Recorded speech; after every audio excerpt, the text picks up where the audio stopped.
반갑습니다. 대기업 시청자 여러분들, 그리고 많은 하나의 마이크론 주주 여러분들. 저는 수많은 정보들 가운데서 유익한 정보를 꼽아서 기업과 연계해서 분석하고 빠르게 알려드리는 기업의 반도체 멘토 리민입니다.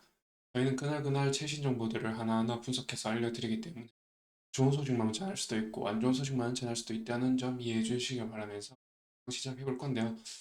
구독하지 않으신 분들은 구독부터 해주시면 좋겠죠.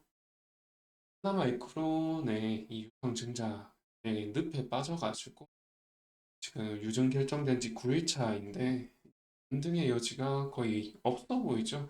주가는 이제 뭐 지하 밑으로 쭉 내려가고 있는 것 같은데 기대감만 계속해서 이제 이슈로 나오고는 있습니다. 기대감 있는 이슈들 좀 보여드리고 실질적으로는 지금 계속해서 이제 삼성의 소부장으로서 삼성의 악재 영향을 크게 또 받고 있기도 하고요. 뭐 지난번 영상에서 이제 중 관련돼서 이제 최대 주주 참여율이 40%라고 말씀을 드렸었는데 그 부분이 좀 수정이 됐나 봅니다. 또 좀 말씀을 드리면서 시나리오 말씀드려 볼게요. 우선 이 기사는 뭐 하나 마이크론이 어느 정도의 입지인지 보여주는 기사가 되겠는데 핵심 수혜주라고 하죠. 하나 마이크론은 이 HBM 관련해서 삼성전자의 패키징하고 테스트하는 공정 업체의 핵심 주였다라고 보시면 되고 그래서 이제 많이 이제 주가 반영이 됐었는데 이 대규모 유상증자를 결정했었죠. 그래서 이제 주가가 크게 어, 급락했었고 그 부분 관련해서는 지난 영상에서 촬영을 했으니까 보시면 되고요.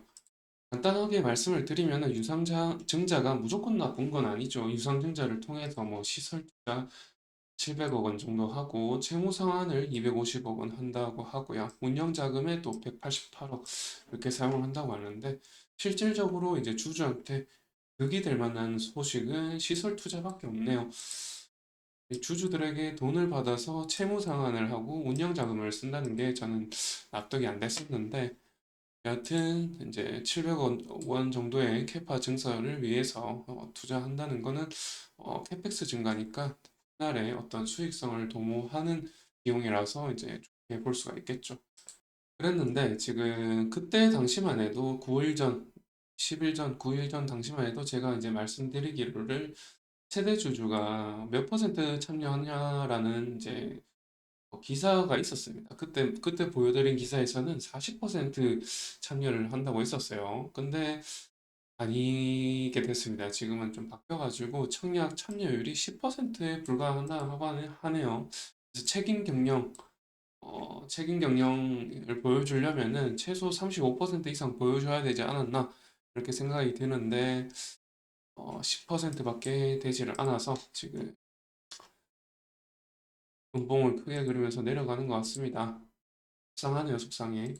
그와 더불어서 지금 뭐 삼성과 연관있는 그 가장 비중 큰 공정 업체로서 지금 삼성전자 노조 얘기를 하지 않을 수가 없는데 노조 파업을 시도하죠. 지금 삼성전자에서 이 단체로 연차를 써가지고 노조를 연차를 써가지고 이제 파업을 하고 진행하고 있기 때문에 그렇다는 것은 지금 생산 부분이나 뭐 여러 부분에서 지금 마비가 오는 거죠.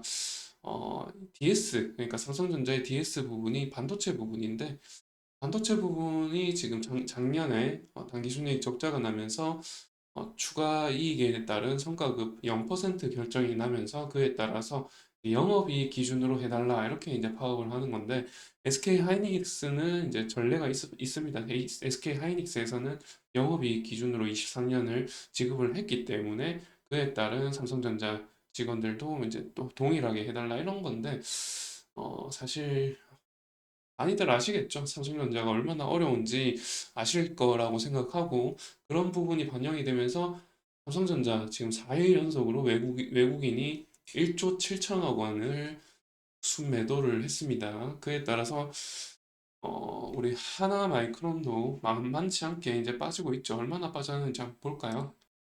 하나 마이크론은 지금 유증이 되고 나서 외국인은 오히려 들어오고 있네요. 희한하죠?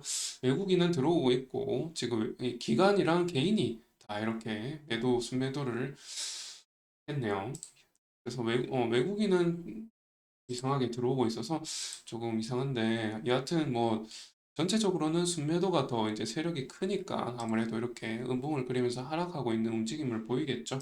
그런데 아무래도 이제 외국인 입장에서는 국내 사정을 조금 민감하게 알 리가 없죠. 우리나라가 만약에 뭐 테슬라라든지 뭐 이런 데서 이제 파업을 한다고 해도 뉴스를 보지 않는 한 그 파업을 알 수가 없고, 유상증자를 한다고 해도 잘 알기 힘들죠. 그런 부분 잘 알기 힘들기 때문에 이렇게 크게 하락을 했다는 것은 무슨 일은 터졌다라고는 이제 짐작은 할 뿐, 조사를 해보면 나오겠지만은 찾기 힘든 기업도 많죠. 그렇다 보니까 이제 외국인 입장에서는 어느 정도 박앤세일 느낌으로 사는 거 아닌가 이렇게 추측이 되는데요. 여하튼 지금 계속해서 이제 악재가 겹겹이 나오고 있어서 삼성전자 악재라든지 하나마이크론도 지금 40%에서 10%만 참여한다는 이런 악재 소식 속에서 또 이제 계속해서 이제 뭐 그런 얘기도 이제 조금씩 스멀스멀 이제 루머식으로 나오는데, 상속 관련된 이슈가 지금 나오고 있죠. 하나마이크론 최대 경영주가 이제 73살인가 아마 그럴 겁니다. 그 정도 되기 때문에 이제 뭐 경영권을 이제 서서히 수년 안에 넘겨줘야 될 텐데, 상속세 이슈가 불거지고 있는 게, 그런 루머가 나오는 게 이제 아무래도 이런 모양새를 만들어서 상속세를 줄이려는 게 아닌가 이런 의심이, 뭐 하면 안 될 의심인데, 우리나라 특성상 많은 기업들이 그런 모양을 보이죠. 그래서 뭐 추측인데 뭐 그렇게 볼 수도 있다라고 생각은 듭니다. 여하튼 지금 악재가 계속 겹겹이 나오고 있는 상황에서 어떤 반등의 모멘텀이라고 한다면은, 사실 이제 앞번 영상에서도 말씀드렸지만 유중 참여가 40% 되고 유중이 완료되면 무중이 또 15% 된다고 했었죠. 그 무상증자까지 진행이 되고 실적에는 이상이 없단 말이죠. 하나마이크론 실적은 계속해서 우상향을 한단 말이죠. 보시면은 보다시피 지금 기말까지 2023년에 업황이 좋지 않았는데도 200억밖에 빠지지 않았고, 24년 3월에 1,700억을 달성을 했죠. 이걸 1,800억으로 단순 계산만 해도 한번 계산해 볼게요. 7,200억 원입니다. 1분기에 이미 7,200억 원이 될 만큼의 이제 곱하기 4를 했을 때요. 수익을 거뒀으니까 이게 지금 반도체 업황이 이제 이제 캐펙스 회복이 나오고 있는데, 그렇다는 것은 3분기, 4분기가 훨씬 실적이 좋을 텐데도 벌써 이렇게 이익을 냈다는 것은 어, 수익성은 문제가 없다는 소리죠. 수익성에 문제가 없고요. 그러니까 계속 이제 이상한 소문이 나도는 것이죠. 그래서 이런 이슈들을 좀 실적으로 해소시켜질 만한 이슈들이라고는 생각이 드나, 그래도 이제 좀 개인 주주들이든 기관 쪽은 뭐 모르겠지만 개인들은 좀 배신감을 많이 느꼈을 것 같습니다. 그래서 이렇게 음봉을 그리면서 언제 이렇게 변곡을 맞고 또 횡보하면서 또 반등해주는 그림이 나올지, 이런 그림으로 가겠죠. 가겠는데 언제 나올지는 확신할 수 없죠. 그런 점에서 참 답답할 따름입니다. 악재가 소화되지도 않고 있고요. 그래서 이제 이번 영상은 이렇게 마치도록 하고요. 그럼 다음 영상에서 또 새로운 이슈 가지고 또 말씀을 드려볼게요.